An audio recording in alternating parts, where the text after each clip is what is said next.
Aim right, achieve big at KR Mangalam University. Major general सिवाज sir, ये पाकिस्तान पर या मुनीर पर क्या बताएंगे आप? ये क्या संभव है, क्या ये पॉसिबिलिटी है कि अगर ईस्ट से अमेरिका निशाना बना रहा है तो पाकिस्तान ने पूरी मदद की है इस हमले में अमेरिका की?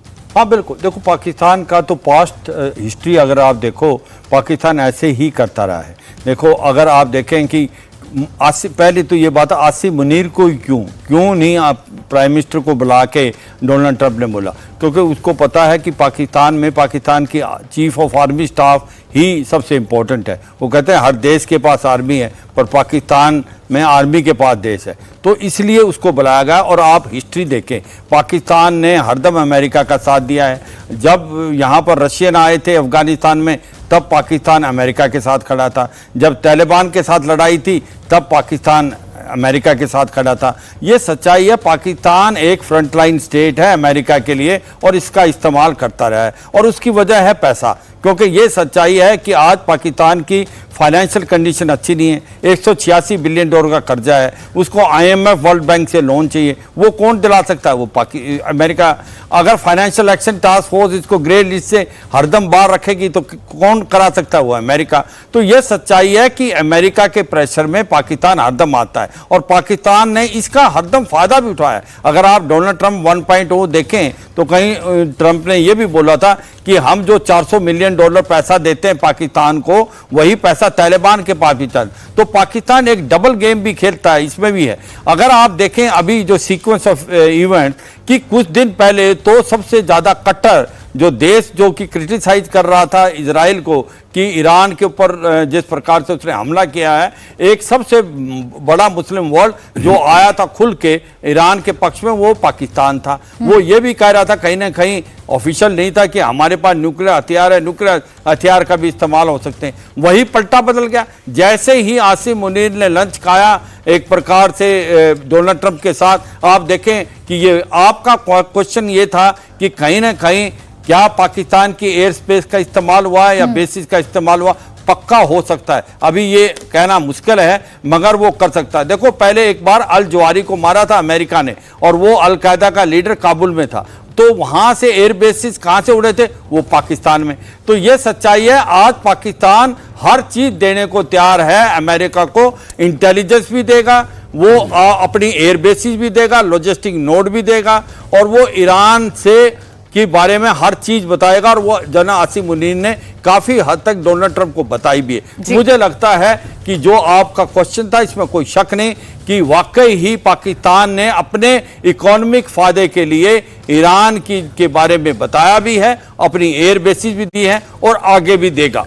ठीक है, पाकिस्तान के सामने अगर आप पैसे फेंकें तो पाकिस्तान कुछ भी कर सकता है। और वहां के जो मंत्री हैं ख्वाजा आसिफ, उनकी क्लिप भी बड़ी वायरल हो रही है सोशल मीडिया पर। वो खुद ये कह रहे हैं कि देखिए हमें तो पैसे दिए गए तो हम रशिया के खिलाफ भी खड़े हो गए, फिर जब दूसरा युद्ध आया तो फिर हमारी बोली लगाई गई, वो बोली थोड़ी कम थी फिर ज्यादा लगाई गई तो हम फिर तैयार हो गए, हमने उसको जिहाद का नाम दे दिया। तो ये तो पाकिस्तान का हाल है। और जब आसिफ मुनीर जाकर बैठा होगा ट्रंप के साथ, लंच जब आसिफ मुनीर ने किया होगा, तो दत्ता सर जाहिर बात है कि यही सब कुछ चर्चा हुई होंगी।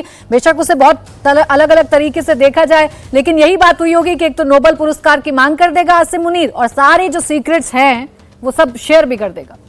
वो तो देखिए कवर अप करने का बहाना है कि पाकिस्तान उसको नॉमिनेट कर रहा था फॉर नोबेल पीस प्राइज, उसके एवज में जो ट्रंप साहब ने इसको खाना खिला दिया मुनीर को। तो अभी क्या है कि जब मुनीर को खाना खिलाया गया तो उसके साथ में 4-5 चीज़ों की चर्चा हुई। क्रिप्टो करेंसी, उसके साथ में जो मिनरल वेल्थ है बलूचिस्तान में वो जो उसके बारे में चर्चा हुई। काउंटर टेररिस्ट ऑपरेशंस के बारे में बताया गया, जो ISIS के खुरासान के खिलाफ पाकिस्तान की जंग चल रही है, जो एक थ्रेट है पूरे उस इलाके को। और साथ साथ में वो ये भी माना जा रहा है कि मुनीर ने थैंक यू बोला ट्रंप साहब को, साहब आपने बचा दिया, आपने हमको भारत से और जंग रुका दी। और साथ में फिर ट्रंप ने बोला Munir I am gonna attack Iran, what can you do? I will lead your air base, I lead your air space and I will use your air space for recovery. Recovery का मतलब होता है कि अगर मेरा कोई हवाई जहाज या कुछ रिकवर करना है यहाँ पे आएगा। और आपको याद हो 2 दिन पहले जो 135U सेंट इलेक्ट्रॉनिक वॉरफेयर का जहाज अमेरिका का, और अमेरिका के दूसरे असेट पाकिस्तानी एयर स्पेस से उड़ के वो पूरे एरिया को मैप कर रहे थे। वो पूरा जो इलेक्ट्रॉनिक सिग्नेचर है, रडार कहाँ पे है, कौन कौन सी जगह से अगर इनके बम्बर आते हैं उनको इंटरसेप्ट किया जा सकता है, वो पूरा मैपिंग हो गया। और कहाँ से हुआ? पाकिस्तान की एयर स्पेस से। तो ये जो मुनीर है इसने ईरान को बेच दिया। ये कोई मुस्लिम ब्रदरहुड नहीं है, ये बिका हुआ मिल्क है, शुरू से बिका हुआ है। इसको पैसा दो और इससे नाच कराओ। मर्शनरी आर्मी है ये, तो इनका कोई दीन ईमान नहीं है। सबसे ज्यादा मुस्लिम इन्होंने मारे। जॉर्डन के अंदर 25,000 पैलेस्तीनियन ये मुजफ्फर ये अपना परवेज मुशर्रफ ने मारे। ब्रिगेडियर था उस समय वो। जॉर्डन के किंग ने बोला इसने मारे, किसने? पाकिस्तान ने। ये कौन सा फिलिस्तीन के दोस्त हैं ये दोगले लोग हैं। ये सिर्फ टू नेशन थ्योरी यहीं पे बोल सकते हैं। बेशरम, इनको शर्म नहीं आती। ये गद्दार है मुस्लिम लोगों के, गद्दार।